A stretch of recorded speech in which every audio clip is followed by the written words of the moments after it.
warahmatullahi wabarakatuh. Halo anak-anak semua, bagaimana kabar kalian di rumah? Mudah-mudahan kalian semua selalu sehat dan tetap semangat belajar, walaupun belajarnya di rumah ya.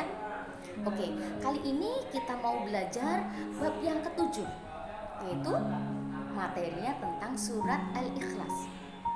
Al-Ikhlas artinya mengesahkan Allah. Esa itu artinya satu. Jadi Allah itu satu, Tuhan itu satu. Kalian sudah pernah dengar atau sudah hafal surat Al-Ikhlas? Oh iya, Al-Ikhlas itu ada 4 ayat. Nanti kita hafalkan bersama-sama. Kita baca sama-sama dulu ya. Yang sudah hafal ikutin bunyi. A'udzu billahi minasyaitonir rajim. Bismillahirrahmanirrahim. Qul huwallahu ahad. Allahus samad. Lam yalid wa lam yulad wa lam yakul lahu kufuwan ahad. Ada berapa anak-anak? Ada 4. Al-Ikhlas tadi artinya apa? Memurnikan keesaan Allah. Surat Al-Ikhlas ini diturunkan di kota Mekah, makanya disebut dengan surat Makkiyah. Nah, ketika kita membaca surat Al-Ikhlas, kita akan faham di dalamnya Allah menyuruh apa. Nah, ada beberapa pesan di surat Al-Ikhlas. Sebelumnya kita artikan terlebih dahulu ya surat Al-Ikhlas dari ayat yang pertama. Qul huwallahu ahad. Dialah Tuhan yang Maha Esa. Qul huwallahu ahad. Katakanlah Allah itu satu. Ya, kita ulangi. Qul huwallahu ahad. Katakanlah Allah itu satu. Ya, ahad itu artinya satu ya. Yang kedua, Allahus samad. Allahus samad. Artinya dia tempat bergantung. Jadi Allah itu tempat bergantung semua manusia, semua makhluk Allah. Yang ketiga, lam yalid wa lam yulad. Dia tidak beranak dan tidak diperanakan.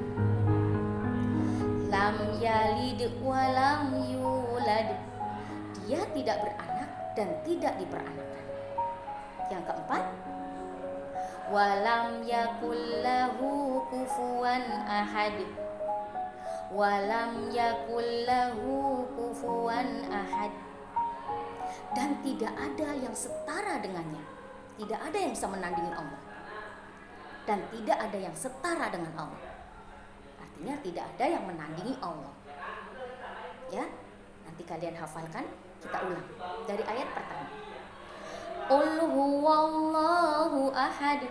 Katakan Allah itu satu. Allahus samad. Allah tempat bergantung. Lam yalid wa lam yulad. Allah tidak beranak dan tidak diperanakan. Walam yakul lahu kufuwan ahad. Dan tidak ada yang sebanding atau setara dengan Allah. Nah, itu artinya ayat yang pertama, katakan Allah itu satu. Jadi Tuhan kita satu, bukan 2, bukan 3.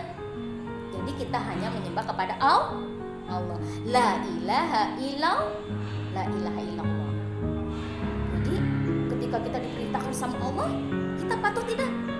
Harus patuh ya. Yang kedua, Allahus samad. Allah tempat bergantung. Jadi segala apapun yang ada di dunia ini, semua makhluk Allah bergantung sama Allah. Kita berdoa minta sama siapa? Minta sama Allah. Kita rezeki, siapa yang memberikan? Allah. Kita minta rezeki sama Allah. Kesehatan kita, siapa yang memberikan? Allah. Kita minta sama Allah. Kedua orang tua kita, ada siapa yang memberikan? Allah. Jadi kita minta kepada Allah, kita berdoa, ya Allah, sehatkanlah kedua orang tua kita. Sehatkanlah kedua orang tua. Jadi semua semua makhluk Allah semuanya bergantung sama Allah, semuanya meminta kepada Allah. Ya, jadi kita meminta apapun, minta sama Allah. Kapan kita meminta sama Allah? Ketika kita selesai sholat, kita berdoa, minta sama Allah. Apapun yang kalian minta sama Allah. Apapun yang kalian inginkan, minta sama Allah. Kalian sedang sedih, minta sama Allah untuk berikan kebahagiaan. Kalian sulit mengerjakan soal, minta sama Allah supaya kalian dikasih otak yang cerdas. Ya, semuanya minta sama Allah. Jangan sampai kita mintanya sama selain Allah. Ada beberapa orang yang minta selain Allah. Ada orang yang mintanya kepada batu, ada orang yang mintanya kepada jin, kepada setan. Nah, ketika ada orang yang meminta tolong kepada dukun atau kepada setan atau kepada jin, itu termasuk orang yang syirik, menyekutukan Allah.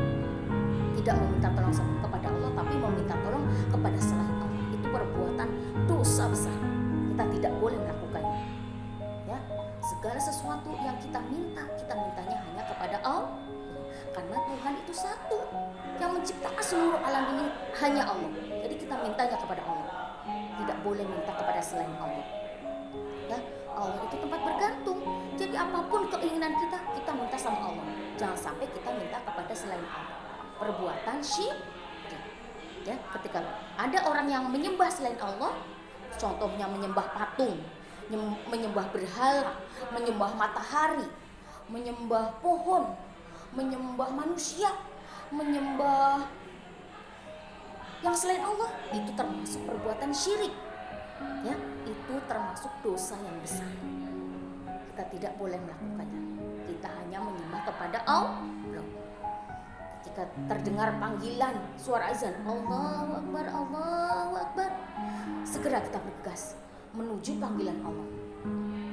Jangan sampai ketika kita sudah diberikan nikmat yang banyak, sudah dikasih nikmat sehat, sudah dikasih nikmat rezeki, dikasih akal yang pintar, ketika kita dipanggil untuk sujud sejenak, memenuhi panggilan Allah, untuk sholat, untuk sujud, kita malah asik di rumah sambil main HP, nonton TV.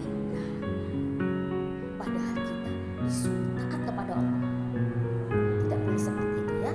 Kalian tidak boleh ketika mendengar suara azan masih lalai, masih main HP atau nonton TV. Jangan seperti itu. Kita semuanya sudah dikasih nikmat sama Allah. Kita disuruh menyembah sama Allah. Jangan sampai kita menyembah TV. Jangan sampai kita menyembah HP.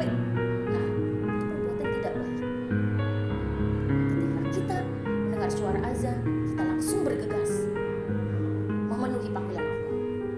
Kita bersyukur kepada Allah sudah dikasih nikmat yang banyak. Kita penuhi panggilan Allah. Salah satunya kita sholat 5 waktu. Yang kedua, kita hanya minta kepada Allah, tidak boleh minta selainnya. Jangan sampai kita meminta kepada selain Allah. Itu namanya perbuatan syirik. Dan yang ketiga, Allah itu tidak beranak dan tidak diperanakan. Jadi Allah tidak punya bapak, tidak punya ibu, dan tidak punya anak. Allah itu satu, tidak diperanakan dan tidak beranak. Ya. Jadi Tuhan kita satu, tidak punya namanya ada Tuhan bapak, Tuhan anak, tidak ada. Allah hanya satu, qul huwallahu ahad, Allahu somad, lam yalid wa lam yulad. Allah tidak beranak dan tidak diperanakan. Jadi Allah hanya satu. Allah tidak punya orang tua. Allah tidak punya anak, tidak punya siapapun. Dia hanya sendiri, dia bisa sendiri. Ya. Yang keempat, dan tidak ada yang setara dengan dia. Tidak ada yang menyaingi Allah. Walaupun itu jin manusia, jin itu buatan Allah atau manusia, tidak ada yang bisa menyaingi Allah. Manusia, jin, semuanya ciptaan Allah, semuanya tunduk kepada Allah. Jadi tidak ada yang menandingi Allah. Kekuatan Allah sungguh besar. Tidak ada yang menyamai kekuatan Allah. Jadi kita harus tunduk kepada Allah. Anak-anak semua paham pesan-pesan di surat Al-Ikhlas? Yang pertama, qul huwallahu ahad, Allah itu satu. Katakan Allah itu satu. Tidak ada dua, tidak ada tiga, hanya satu. Allah Subhanahu wa ta'ala. Yang kedua, Allahus Samad. Allah tempat bergantung. Jadi kita semuanya, semua makhluk Allah bergantung kepada Allah. Tidak minta selain Allah, hanya kepada Allah kita minta. Kemudian yang ketiga, lam yalid walam yulad. Allah tidak beranak dan tidak diperanakan. Jadi Allah itu hanya satu, tidak punya ayah, tidak punya ibu, tidak punya anak. Hanya satu. Dan yang keempat, lam walam yakul lahu kufuwan ahad. Tidak ada yang bisa menandingi Allah, tidak ada yang setara dengan Allah. Allah maha segalanya, maha kuasa. Nah anak-anak semua, mudah-mudahan kalian paham pesan-pesan dari surat Al-Ikhlas. Dan nanti jangan lupa kalian menghafalkan surat Al-Ikhlas ayat 1 sampai dengan 4 di rumah. Oke, ikutin Buning ya, Buning contohkan. Baca ta'awudz sama-sama ya, sama Buning. A'udzu billahi minasyaitonir rajim. Bismillahirrahmanirrahim.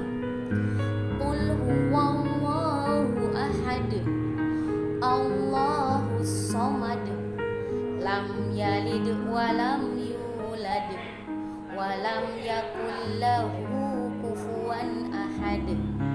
Shadaqallahul adzim.